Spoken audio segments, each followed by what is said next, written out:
I'm here at the Priory in Birkenhead, where preparations are underway for this landmark building's 800th birthday, and over 200 young people have come together to create their own interpretation of what this building means to them through dance, drama, film, photography and live theatre.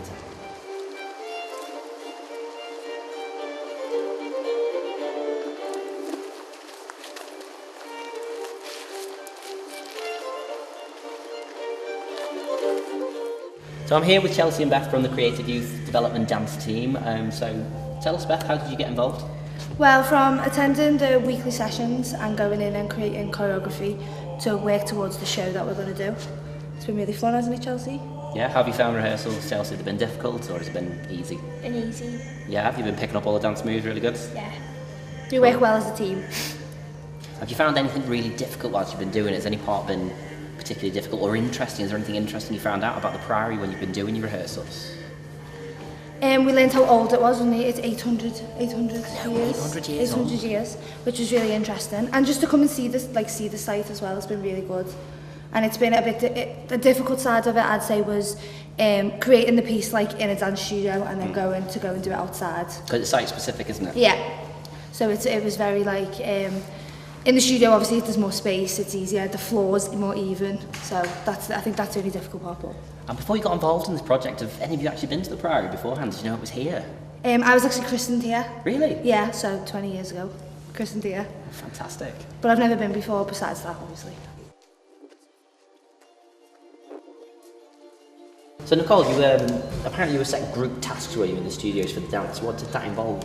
Yeah, so we kind of got put into kind of small groups, and they all changed as we went along. And we would kind of choreographed a pirate piece to kind of show the history of around here, because obviously the monks were the first people to use the ferries.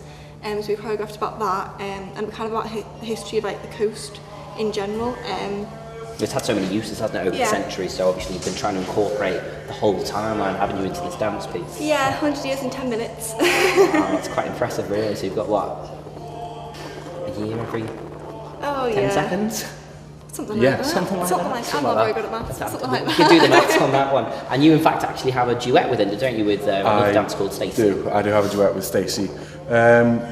We follow up after the very first section we perform, and the duet symbolises the peace and the harmony and the transition through time, and the way that everything slowly moves on. That's what our duet kind of symbolises, between going from when the first monks arrived to then when the next group of settlers arrived, and just how everything progresses one by one, really.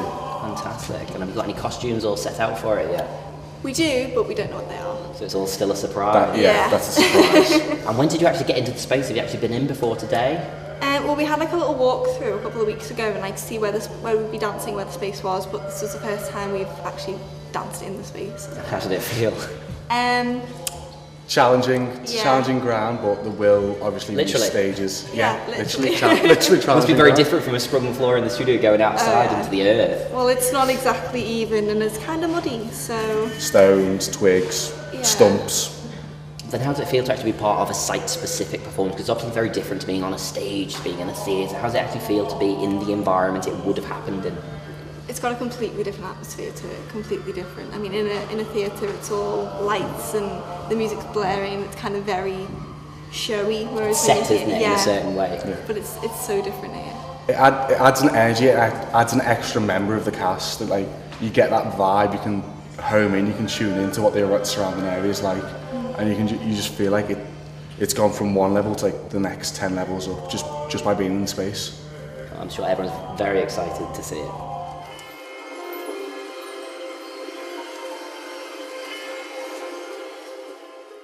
So Tom, you're part of the music strand of the Priory celebration, so do you want to tell us a little bit about how you got involved in the project? It was mainly through our youth group, and just we had a band of our own doing so we're a band outside of the youth group, and then when we came to the youth theatre they told us about the show they were putting on, and we were asked to join them. Oh, fantastic. So I create a piece for it. So it's not the normal stuff you do, is this something that's been specially created for this event? It's very different to what we normally do. Yeah. Really? Yeah. Real contrast to... What was it like getting out your comfort zone? It was actually... It was quite good actually. Yeah. It was quite a challenge, but in a good way.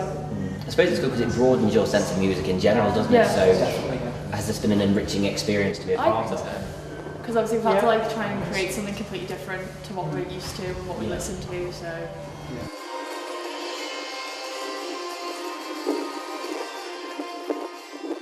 So I'm here now with Cameron and Adam, who are from the choir and going to be part of the singing group that's here.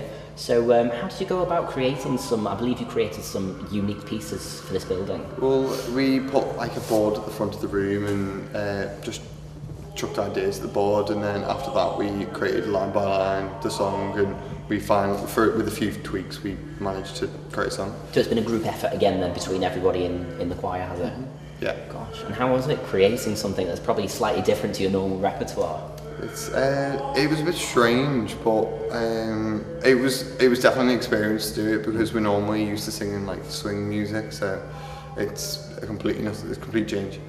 Really? And is it a cappella or is the music involved as well? It's a cappella music, yeah. Gosh, really? So you haven't got any backing music to even help you out there. So how does it actually feel then to actually sing something that's of the period of this building? It's different, and like it's special because it's to do with the building, so it's something to do with the building. And obviously you've been rehearsing here in the building as well, so that's added to it for you as a choir, as individuals, to have the building around you as you're singing it. You've been able to like not just be able to sing the song but also feel the song, because you're in an environment that suits the song as well. Yeah, give something special to the song.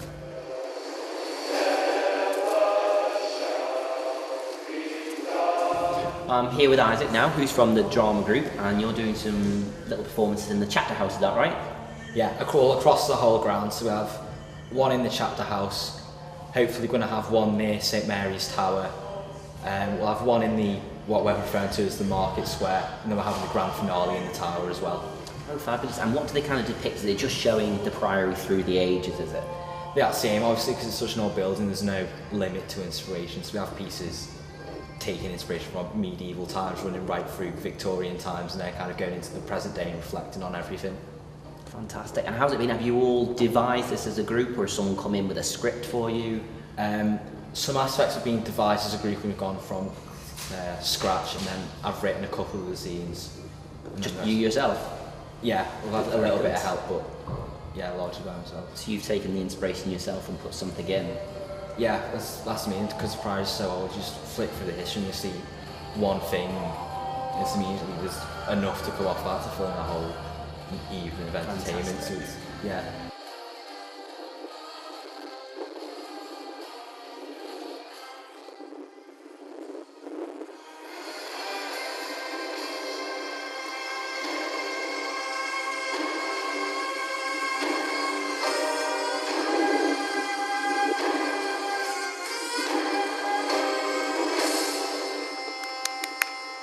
Coming up in part 2, we're going to the Everyman to look at some of their young person's performances.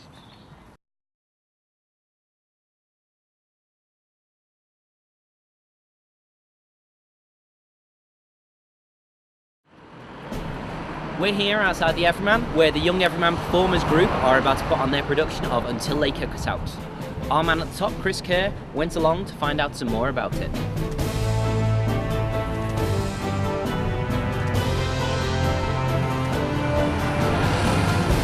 So the piece is called Until They Kick Us Out.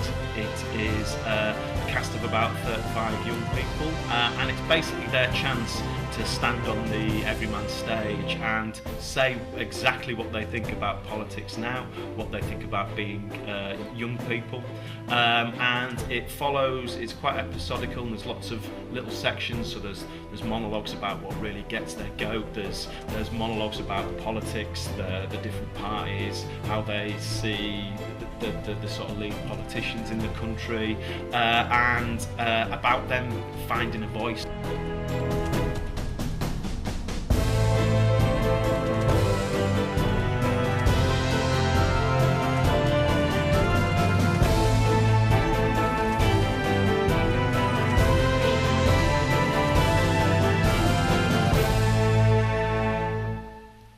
I just don't get it. They're all exactly the same. Well, no, they're not. Well, yes, they are. No, they're not. Well, yes, they are. No, they're not. They're three completely different types of people. What? They would be offended to where you talk about like pieces of meat. Alright, explain to me, First of all, got that posh fella with all the money. Got the shiny forehead, went to eat and was in the Bullingdon Club. Then, got that dead posh fella with all the money. Got the mop on his head and looks like he's so posh it actually hurts him. Went to eat him. I suppose he was in the Bullingdon Club as well, eh? How do you know? Oh, see, there's not really much choice, is there? Well, originally we were going to drop-in sessions, so they were every Tuesday night after college for you. Yeah. I'm a bit older, so I just went, and it was very student-led. I'd say, wouldn't you agree? Very sort of we go in and do what we wanted to do, but then a week before the performance, there was a bit of a shortage of actors. Yeah, and Matt sort of said at the end of it, can we just have a word with you? And he said, right, we need you for this performance. And we were like, okay. Because we always wanted to be in yet. Oh, of course, that was the main goal. It's that's you're quite right there. It was always the main goal to sort of get into the YEP actors group, which we're part of now, and it's sure. But it's one thing to be an actor, but to have to write your own stuff as well, make it up as you go along. Yeah, but I think that comes hand in hand a little bit. I mean, it's sort of they come to us and said we want this sort of vibe almost from this next bit. We need this to come in, go. And it was literally you play. It's funny, isn't it? You sort of just mess about and sort of go, oh, that was quite funny that we like that, or oh, that really had a message. I mean, for our scene, because we were given scenes that other people had sort of brainstormed, and we had to sort of make it our own. And luckily for me and John, I'd like to say we're quite good at thinking on the spot. So for that scene that we had to make, we just did it on the spot, and we managed to find a good mix of comedy and getting the right bit of satire with it. And it was good, wasn't it? But I think most important as well is that it's got like the sort of the comedy and the satire, but it's also a lot of it's true. It's true. It's passing a message. It's not just we're all here going for a laugh. We're trying to say something, which is the whole point of this. Sorry, I'm going to start rambling now, but it's the whole point. That's why we did it. That's why everyone was like, oh, that's a good idea. We want to speak. Happy. This must be one of the most rewarding jobs in the world, mustn't it? Working with young people like that. Yeah, it's getting there. Yeah, it is. It's when it's good. It's really, really good, man. It's great for them just to see them getting their voices heard and pushing them to make a great bit of theatre. Really. I mean, one of the things we were chatting to the youngsters about is, I mean, it's one thing to be a performer, but to have to devise and write the stuff as well, that's a whole other skill. Yeah, it is, and I think that's what we at sort of Young Overman Playhouse, that's what we're about. It's not about me coming in with a script or me getting the directors getting their views across. It's about going, look, if you want to say something about where we're at in the world, whether it's about politics, the last show was about technology, the grid, but it's about them coming up with it, their ideas, their words, and then putting the structure of the piece together. So to start with, there's a lot of sitting around talking about ideas? Yeah, we sort of usually start by doing a sort of weekend of what's the show about to begin with, and then once we've narrowed it down to, say for this one, politics, it's just then about what they think about the world, and then it's once we've done that, we spend the sort of first term just devising, creating, improvising around little scenes, and little bits begin to happen, really. So we end up with a huge amount of scenes, probably about double what goes in the show, and then as a group we start going, right, what are the themes, what works, and then at the end of it we make sure we sort of split it equally across the cast so that they all get a sort of fair shot. It's very democratic, isn't it? It is, yes, and I think that's what enables us to engage so well with them by really letting them do that. We need feminism because he is a player and she is a slut. And because over 50 years after the Equal Pay Act was passed, men still earn 17.5% more than women, meaning that on average, for every pound a man makes, a woman makes 82p. So before you say you're not a feminist, ask yourself some questions. Do women not deserve representation in politics or equal pay? Should girls not feel safe when they're alone? And shouldn't everyone live in a world where they know they have equality? And do you get the sense, Heidi, that politicians don't actually care much about young people and your opinions? Don't take you very seriously? Yeah, I don't think they do. I think because the people that vote are obviously tend to be older, and like the young vote needs to be more for politicians to listen to us more. So I think they cater to older people because they're the ones that are going to put them in power. But that's not right, because young people have lives too. Yes, and you're going to inherit the mess that we left you. Pretty much, yeah. So that may be a rather sobering thought.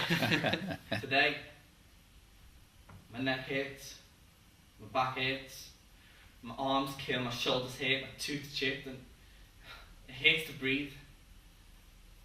I'm scared to walk through town, scared to be alone. I know there's prejudice in the world, there's always going to be, but just you right now, right here in this room, imagine how you would feel if something like that happened to you. Because it did actually happen to me. So one of the things that's really struck me about it, and this is inevitably so with a show like this, is that, I mean, some of it seems to come from very much personal experience. Yes, I mean, so it's a bit of both, really. Some parts of it are people speaking about actual incidents that have happened to them, how they felt, what they feel about politicians, and then the other side of it is the slightly more fictional side of them creating a sort of idealist party or a world where they could be heard, really. And I think the big theme that comes through it of the piece is about just young people wanting to be heard, because they're not daft at all. On the 5% you get asked about politics, then you get, oh well, you're only 17. How much can you know? How much life experience can you have? And So. you know, you're right. And I think people always, because we are only young, and because we're well, you're only young, but because we're sort of, people are learning and sort of think, people say things that aren't quite right, and automatically they say one little mistake, they sort of go, well, your opinion is invalid. And it's a shame, because it's not at all. And everyone's opinion's valid. Exactly, everyone's opinion is valid. There's no such thing as being wrong when it comes to opinion. So have you found it very fulfilling? Oh, I'd say so myself. I really, really would do. One of your dreams was always performing on the Everyman stage. It was, thank you very much, Eddie. Sorry. It was. But I mean, in terms of the play, was very fulfilling in a I think there's a frustration with the young people in the country, and I think, and I don't know if you'd agree, but I think it's almost not quite sure at what everyone's frustrated about, but I am frustrated at something. And it was quite nice for everyone, and this is the makeup of the play, it's quite nice that everyone can just chip in. Oh, that annoys me actually. This annoys me. From, like, there's a part in the play where they moan about littering, and it's, well, fair enough, that does annoy you. But then there's other bits where they talk about feminism and equality, and it's, I think it covers most things. But with regards to the youth actors, yeah, it's very fulfilling. It's great to be able to perform on the Everyman main stage. I mean, what an opportunity for myself and for everybody. It's really, really fulfilling. Sorry, I'm talking all the time, you know, right? You basically, yeah, it's an amazing opportunity. We were so lucky, especially me and John, because we never thought in our wildest dreams we'd be doing something like this, and now that we've been in until they kick us out, it's just opened so many other doors in yet for us. I mean, we're doing other productions now, but we owe everything to until they kick us out.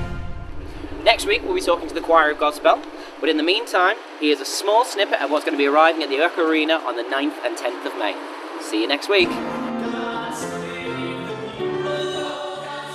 Hi, I'm Kenneth Avery Clark. I'm the director of Godspell, the UK concert tour, and I'm so excited to be revisiting this show after a very successful West End preview, if you will, last year. The energy that we have to have that really made this show a 5-star show when we did it last year, because the energy, there's something special about it. There's something very powerful about the stories that we're telling. So it's that I really want the actors to work with every night on this tour, to bring the audience into what they're actually saying.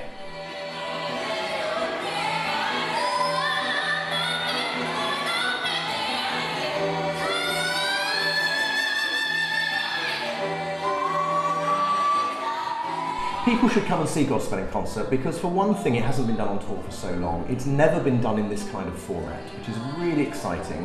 And it's only going to be on for a very short period of time. It's a limited run, and we're only doing 1, 2, maybe 3 nights, 3 performances in each venue. And we sold out in the West End at the Lyric Theatre last May, and it was incredibly exciting, and it received amazing reviews from the critics and to public acclaim. And we're thrilled to be taking it on tour now and giving the rest of the country the chance to see this incredible production. My favourite song at the moment is Turn Back, Oh Man. Maeve sings it so well, that I'll be there focused on my harmony, hear Maeve singing and go, oh yeah, I've got her. It literally is that good that it distracts me from what I'm doing.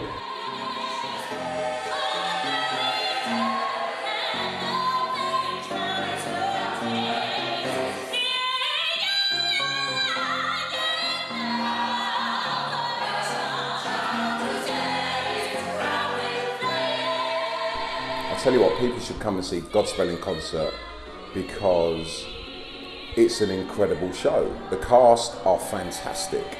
The music will be fantastically played by wicked musicians. And a combination of all of that together, it's just going to be a great show. People need to come and see it. When they come and see the show, then they'll spread the word.